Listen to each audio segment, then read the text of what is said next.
Have you ever had a money or career question you really wanted to ask, but didn't know who to go to or just felt uncomfortable even bringing it up?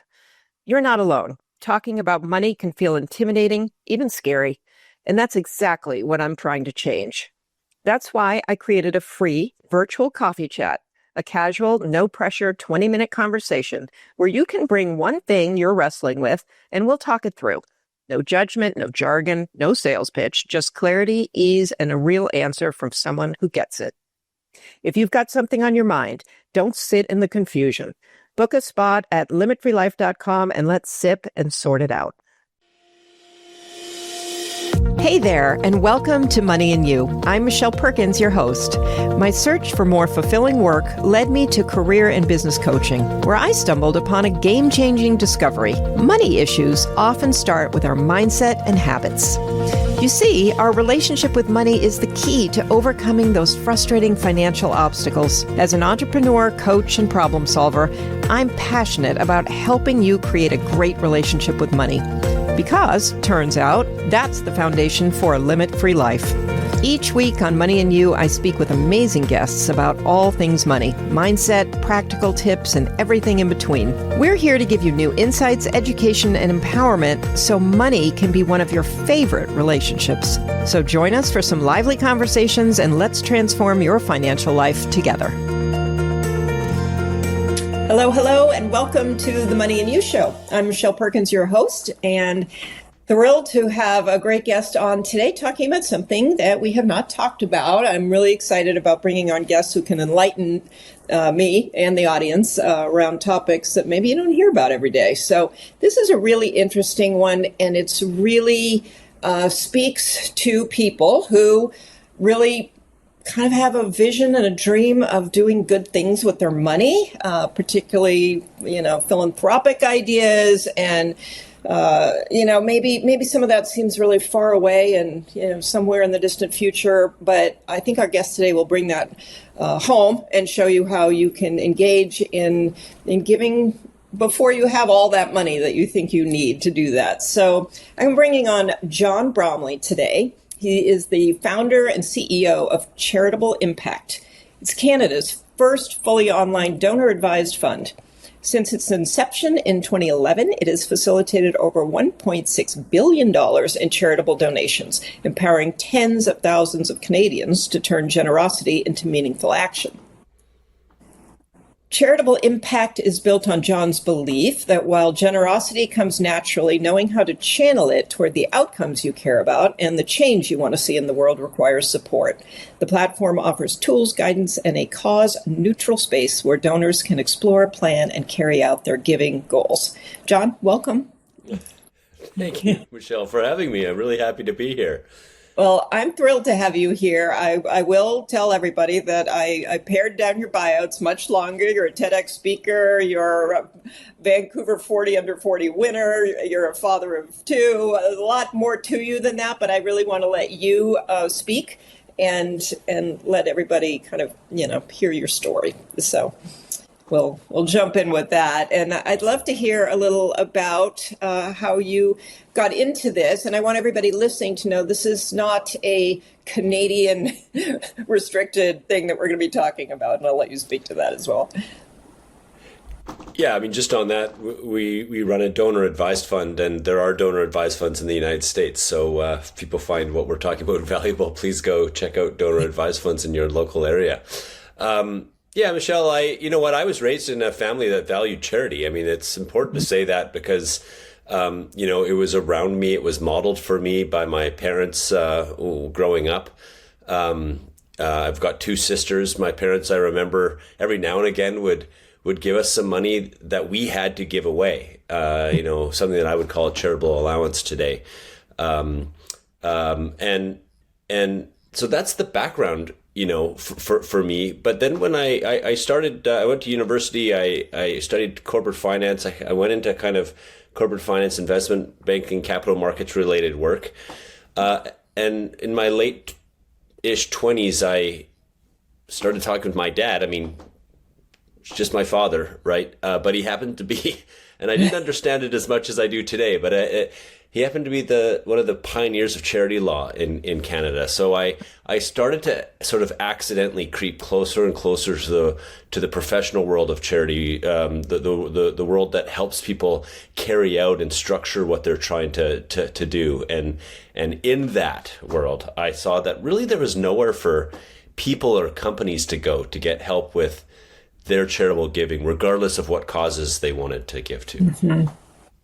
And so I started Charitable Impact to address that.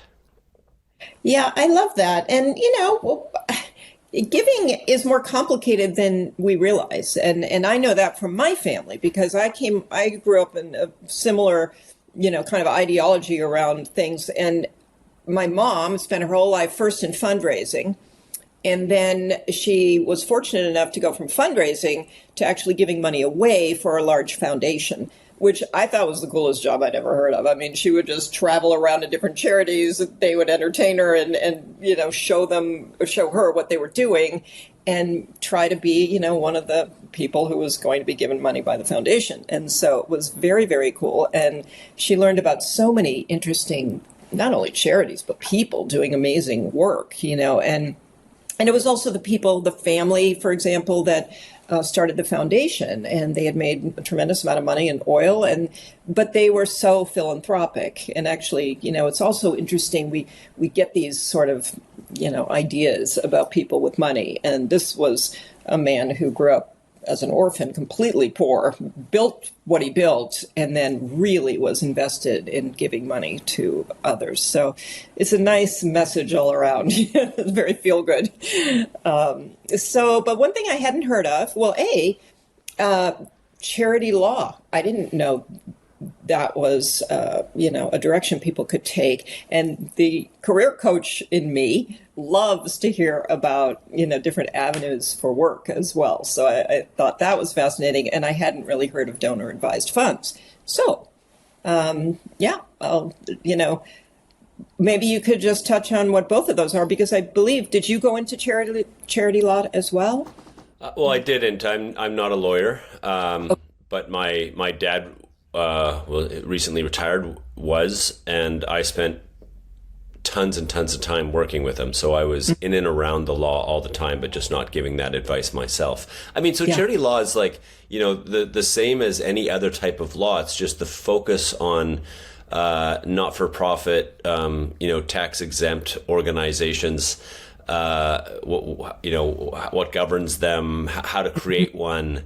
And it intersects with all types of law. We could get lost in this conversation, but charities own buildings, right? So you need real estate lawyers. Charities are corporations. I mean, they get involved in contracts, so you need contract law. So generally speaking, a charities lawyer is someone who focuses on the charities and not-for-profit part of the world particularly, and then naturally they'll end up working with all sorts of different types of lawyers who also bring their own expertise. But having sat down and worked with a charity lawyer who happened to be my dad, I was very, very lucky in this regard, because I got led into all sorts of rooms and places that I probably didn't deserve to be at the time. And when I say probably, I'm being very charitable towards myself. I mean, I had no business being in those rooms, but, so very lucky looking back. But I just saw all the types of problems that were coming forward to someone with that type of expertise. And I was able to, as a result of that, learn really, really quickly. But what was consistent in all the problems was that people needed somewhere to go to get that type of expertise. In other words, they knew what they wanted to try achieve in the world, but they didn't always know how to go about achieving it. And when you think about other areas of the world, like, I know I want to buy a house, you can find a realtor, right? I know I want to have investment savings for my retirement, you can find investment managers. When you sort of say, I know I want to go about creating some change in the world, where do you go to find someone who can, customize some advice and help you with a platform to achieve those particular goals of life?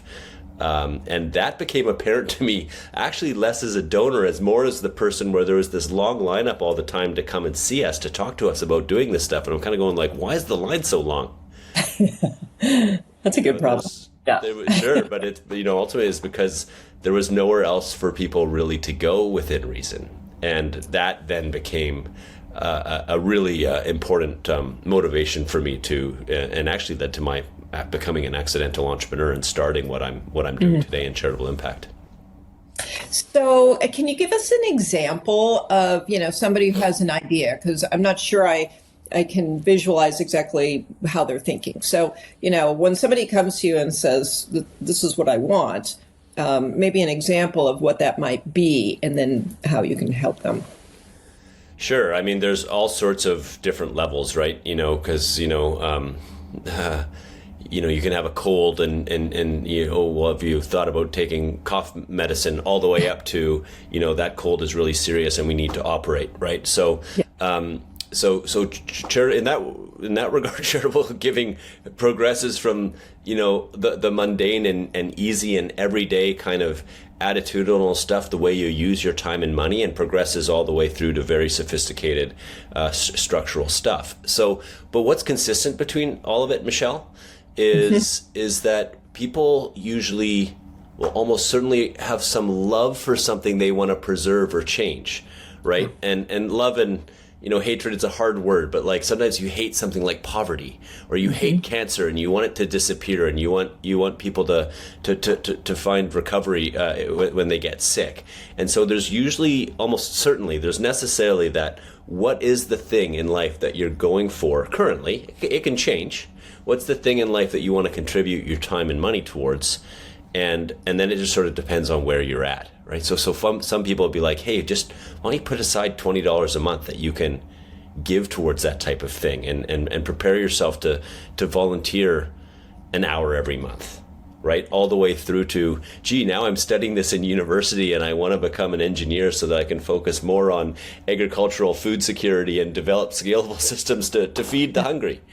Right. So it starts with sort of normal humanity and exploring that, but then can get into the world of, the most sophisticated applications of engineering and finance live in the charity world as much as they do any other part of the world.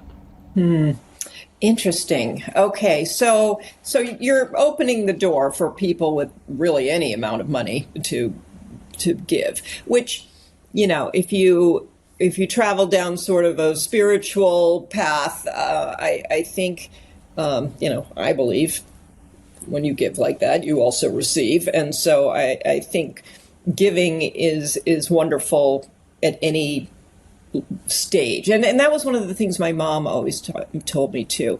The people either, volunteering or giving even small amounts of money in all the charities that she was visiting were not wealthy people.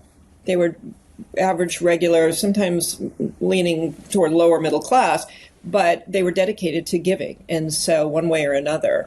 And I feel like, there's so much enrichment, whether monetary or, on a soul level from that it's a good practice for everybody regardless.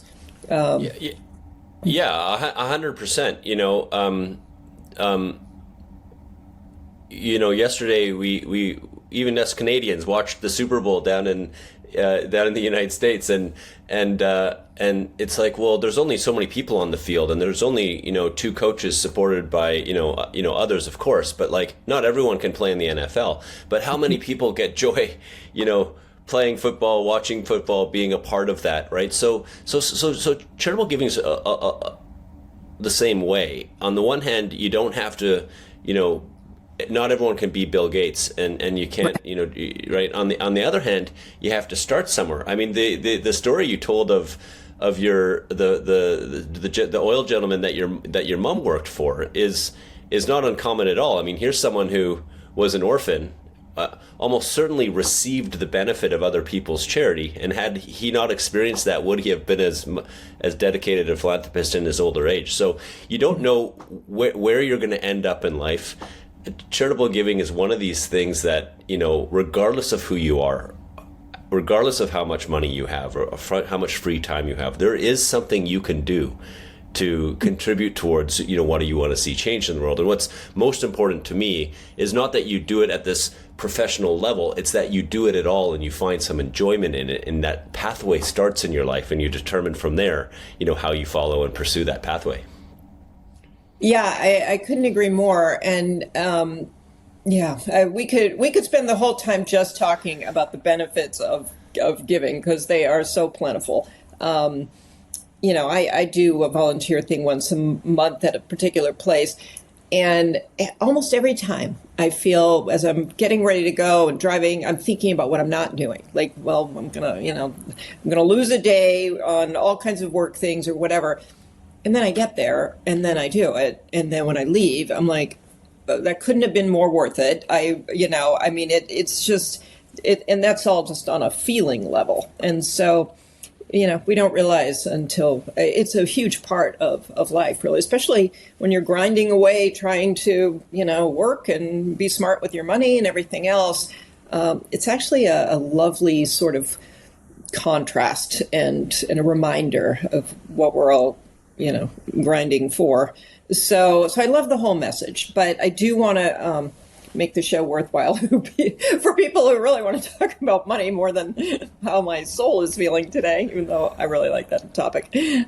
So talk to us about, again, kind of the structure, what a donor advised fund is, how people can engage, and what some of the benefits are. Yeah,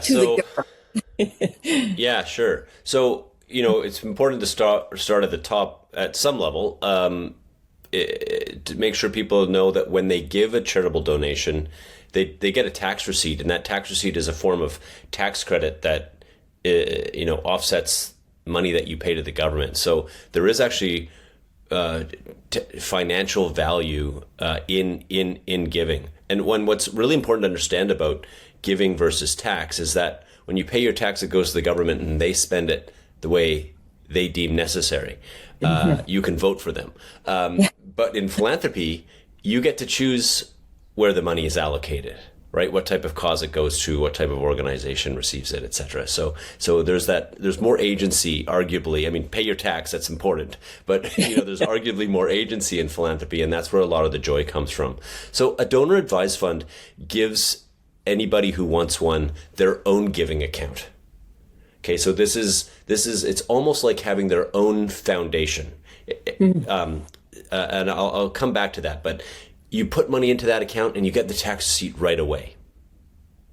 From there, you can then sit on that money, hold it, even make investments with that money, and as you determine what ultimate end-using charities you want to benefit with the money that you've given away.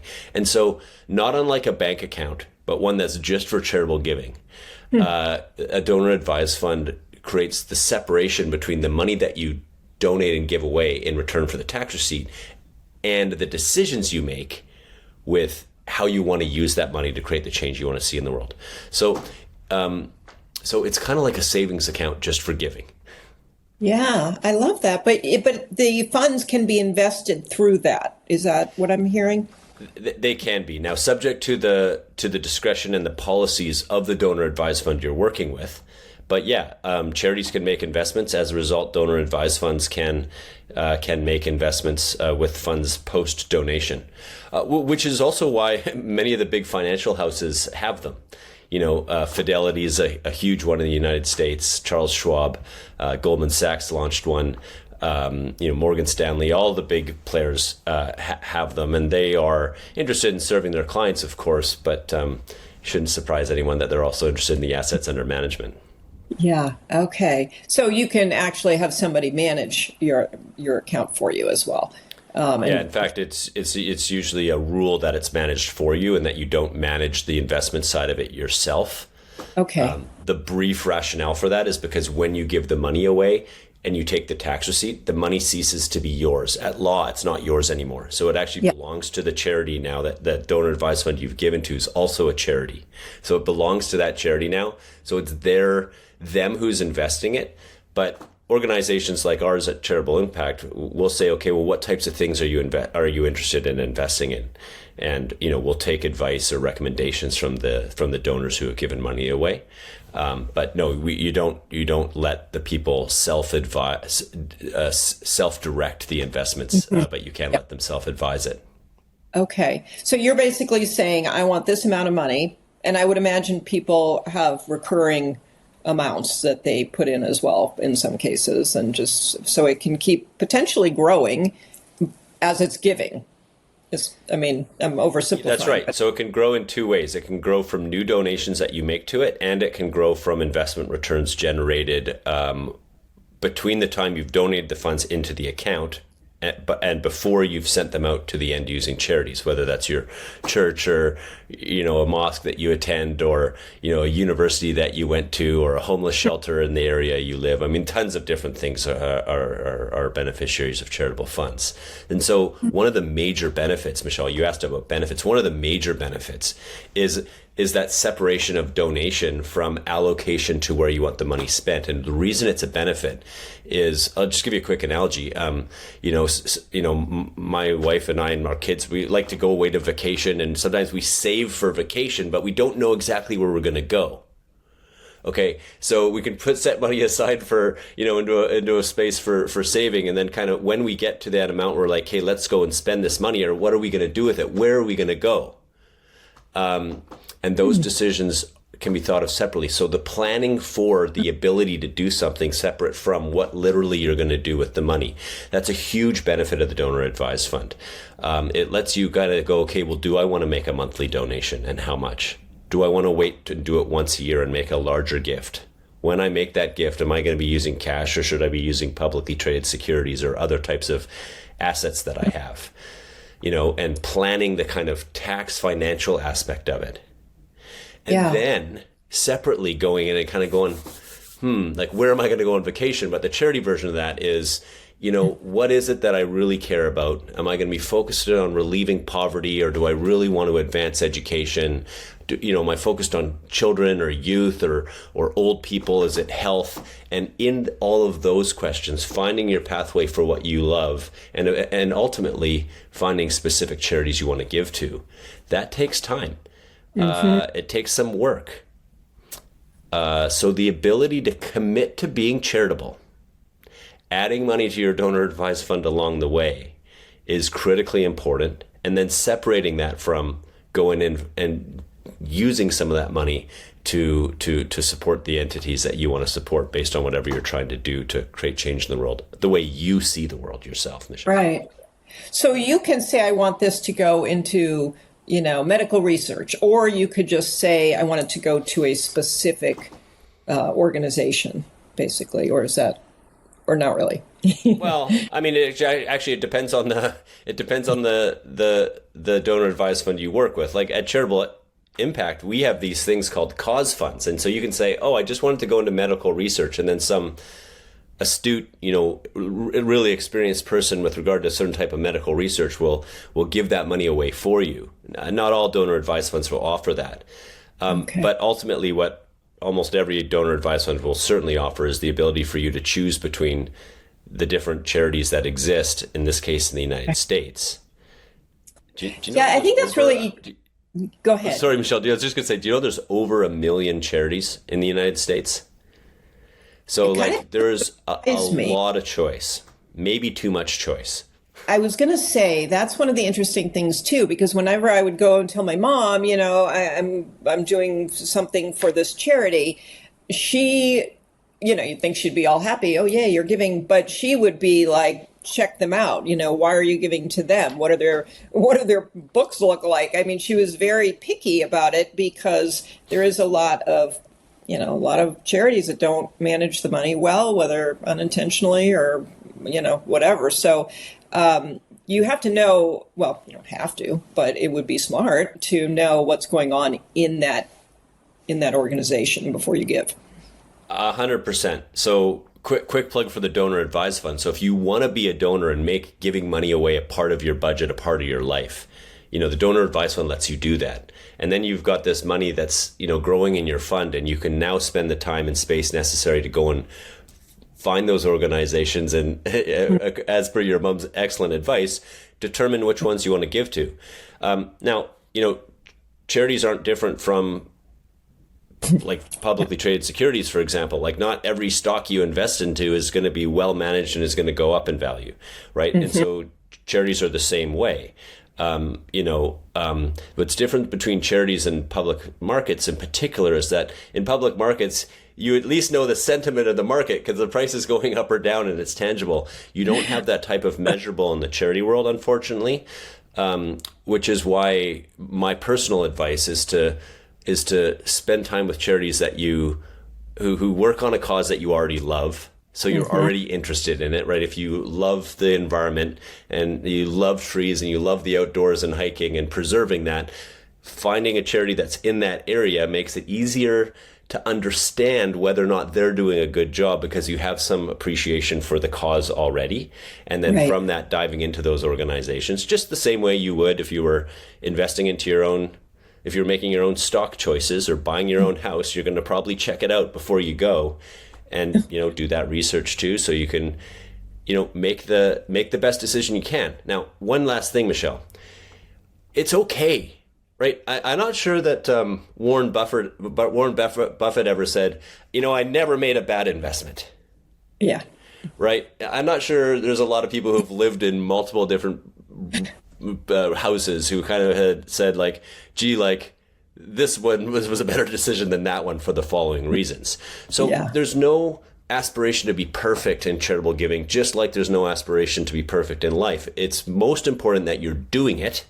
And once you start doing it, you can learn along the way, have some fun. And even if you could laugh at yourself, smile and nod at some of your own mistakes and just try not to make them again.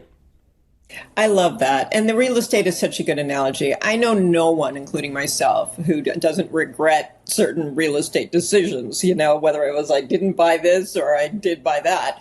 And so you can't do anything about it. So you only beat yourself up on the real estate decisions for so long before you move on. But I think that's great because, I think it's great. It was a good point.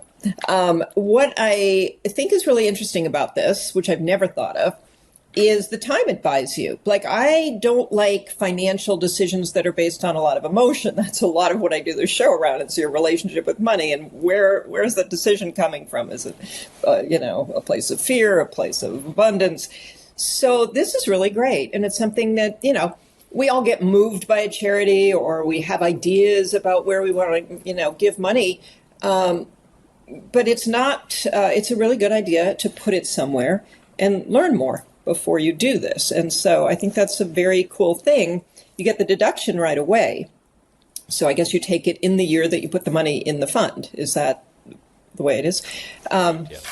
What's interesting to me is, so if you invest this money and it's growing and ultimately you give more than what you initially put in, does that change the amount of the tax deduction, or how does that? Yeah. Okay. That's a great question. No, you get the tax deduction for the fair market value of whatever you donated at the time of donation. Okay. If it grows after that, there's no increase or decrease in the tax. If it grows, there's no increase in the tax deduction. If the value of your investments goes down, there's no decrease. So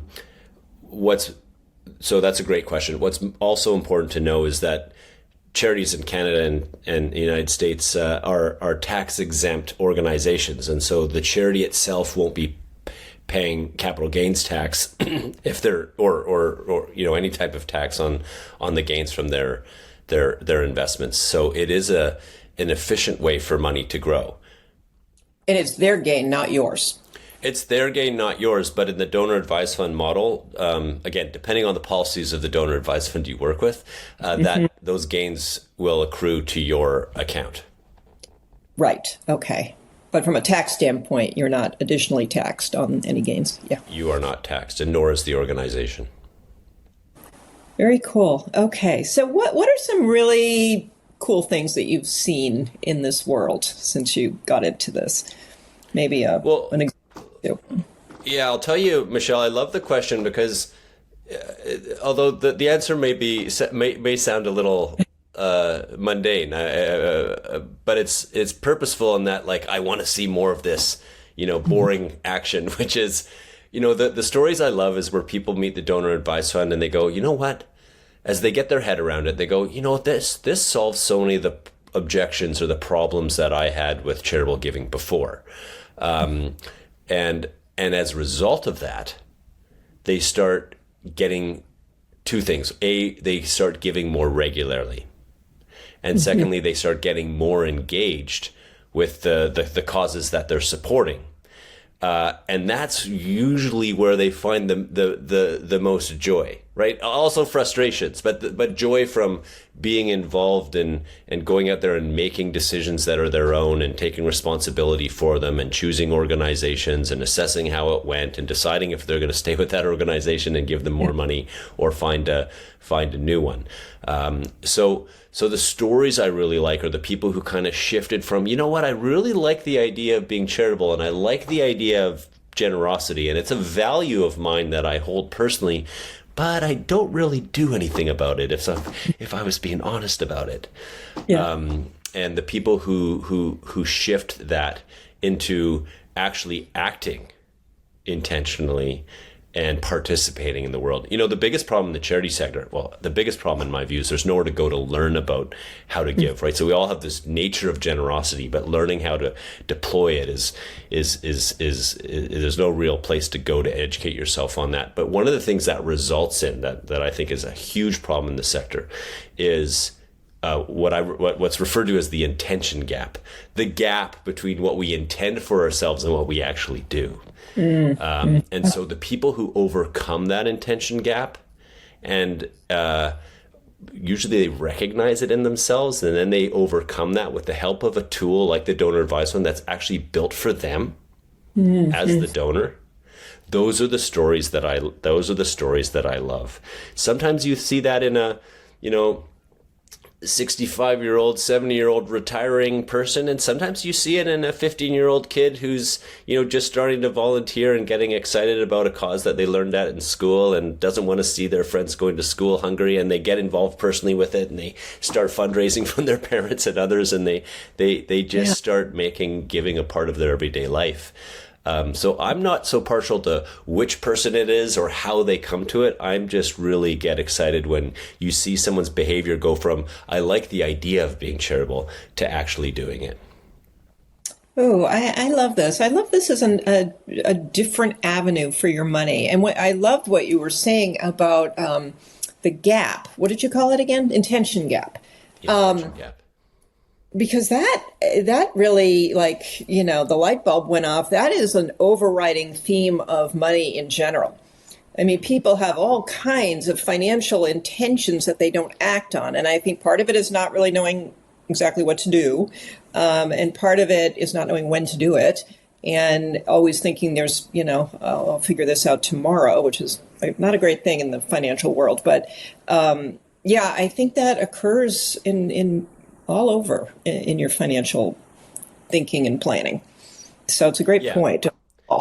And where we see people really overcome the intention gap, in all sorts of walks, but I'll just speak about the charity world because it's more my expertise, but is when they decide to do it themselves. I can also relate to being a failed athlete growing up, right? So it's like, fitness, right? Like when you really take it on yourself and understand that you want or need to do this in order to achieve the goals that you have for yourself, it doesn't become that difficult to exercise. But getting off the couch the first time is very, very difficult. The other thing is that so I'm talking about this version of what we can sort of call in a highfalutin context, the intrinsic motivation that comes from within us. So in that context, let's point out that the average American the gives only when they are asked. When someone comes and sort of fundraises from them, lots of people, because of their generous intention, because of their value of generosity, will go, okay, I'll give to that. But that's really an extrinsic, someone else's goals in life to raise money for something are coming to you. And they're sort of being imposed on you. Now, 2 points. First of all, fundraising is critically important, okay? And I'm a huge fan of fundraising. But while it does raise money for charities, it's not clear from the data that it really develops people and brings them in themselves to becoming an ongoing regular donor, right? Mm-hmm. So when we see that intention gap disappear in the charity world, and I'm sure, Michelle, in your experience, you see it in other places, is when the individual or the company involved with the decision-making, thinking about their intention gap, decides that it's important for them to do it and starts taking the steps, as flawed as they might be initially, to actually start working towards acting on what they think about themselves. And that's when the attention gap disappears, when you actually start, right? It's no longer an intention. Yeah. Oof, that's good. And that too goes across the board. Any small action toward a decision that you've made, it begins the momentum.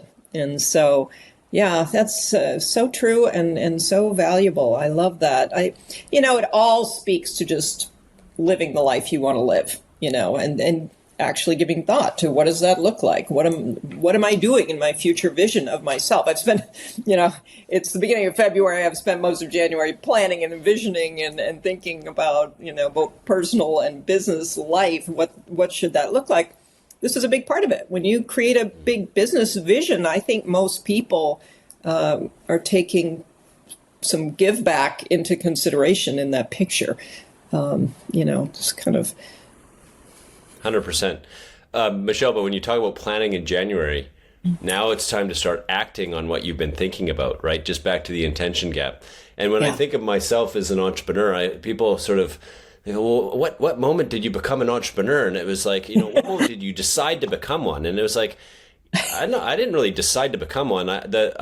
Whether I did or not, the moment I became an entrepreneur was the moment I started Charitable Impact, right? So it's the moment you actually, and that's what differentiates people, I think, in the business world from entrepreneurship is they're the ones that actually start doing something. And so, I really advocate for like sort of an entrepreneurial attitude towards giving.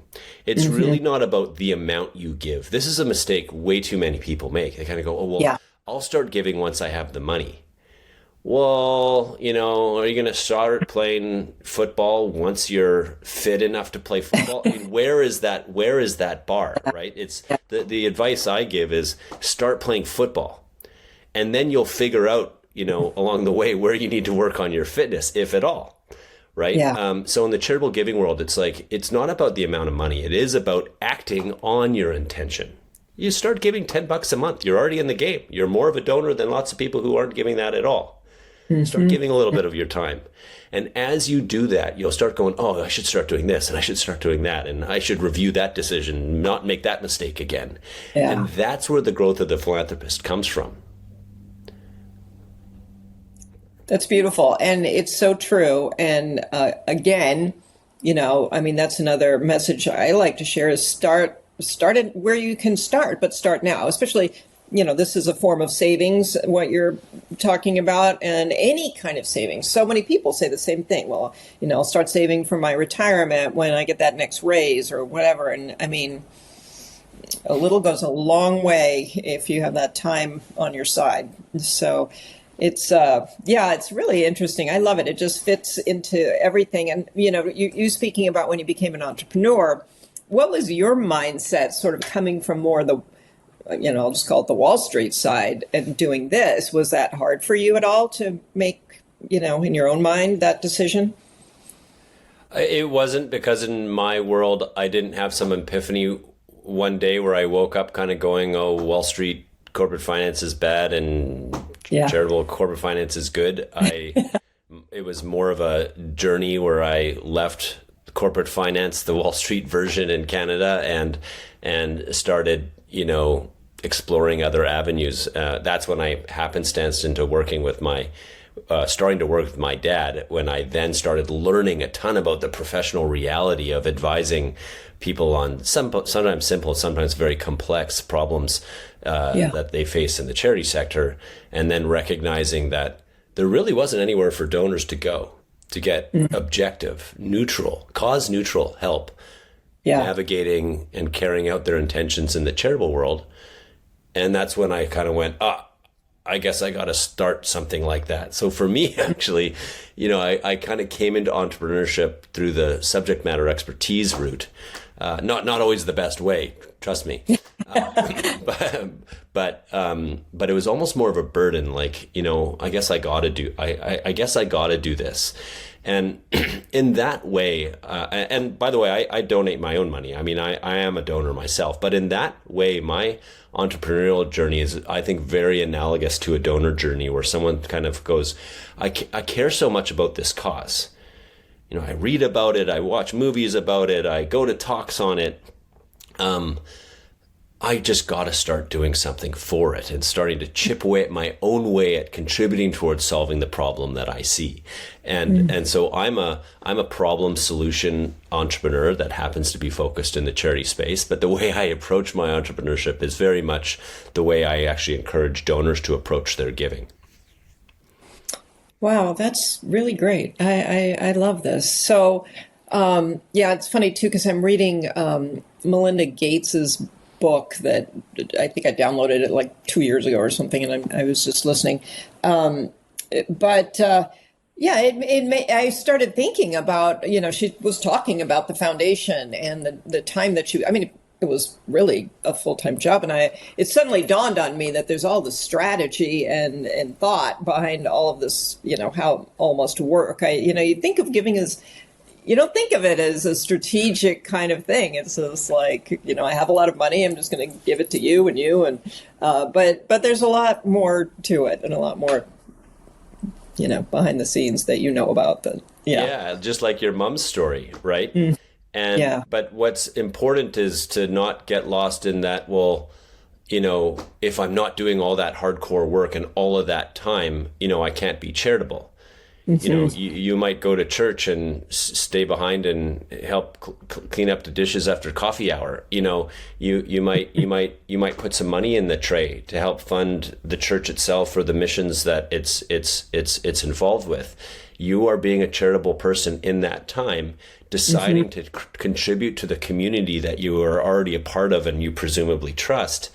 And that's the start of giving for so many people, which can then go along a pathway like it sounds like your mom followed, into an actual profession where you're dealing with bigger money and therefore harder, more contentious decisions. But back to the intention gap, like just get started. And if you're not started, you're not a part of the game. But once you're a part of the game, you can decide, am I going to be a fair weather fan, or I'm only going to play golf when it's sunny, or am I going to be hardcore and try to get into college and then go pro? I mean, we're all golfers, right? But we can't all be Jack Nicklaus. This is great. This is just really, I love things that just really get you thinking, and, being a part of something feels really good. So however,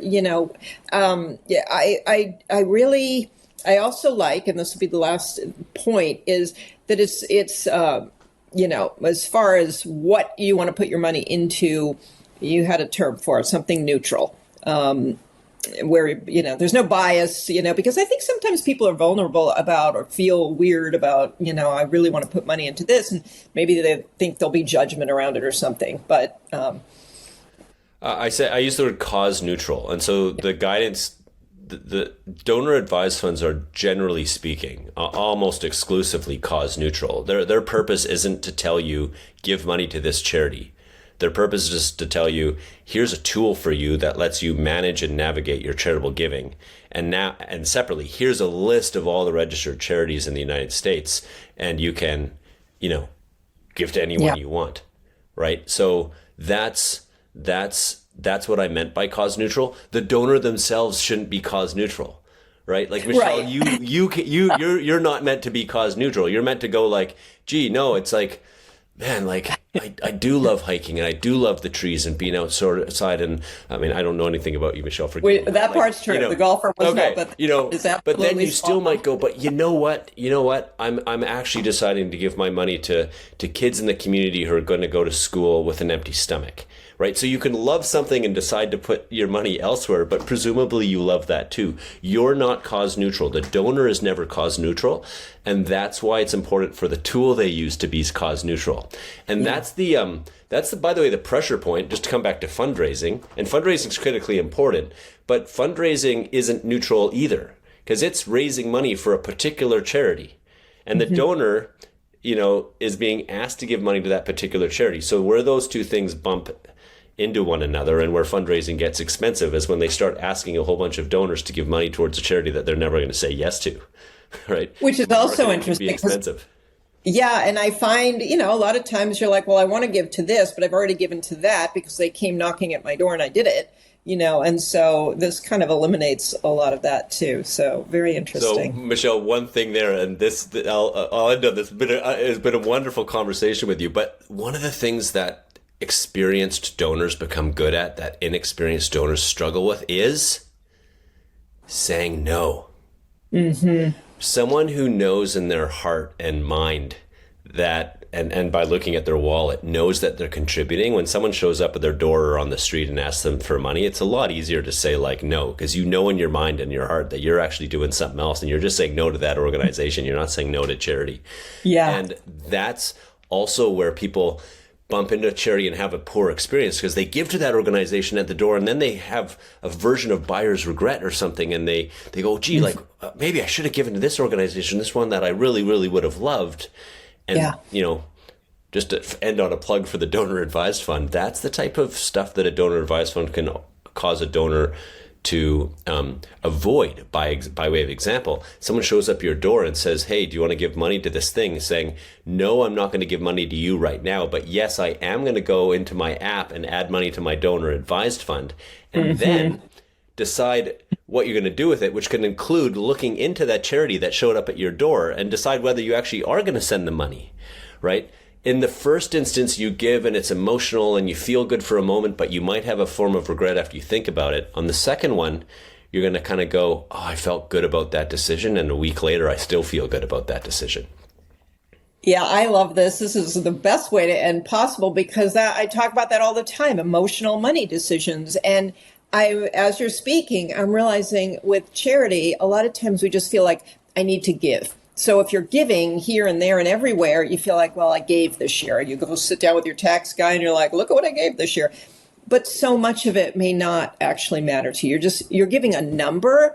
You're not really helping a cause. And so I love that because it does get you off the hook when people call for things you're not, I'm sure they're nice and they need money, but it's not your thing.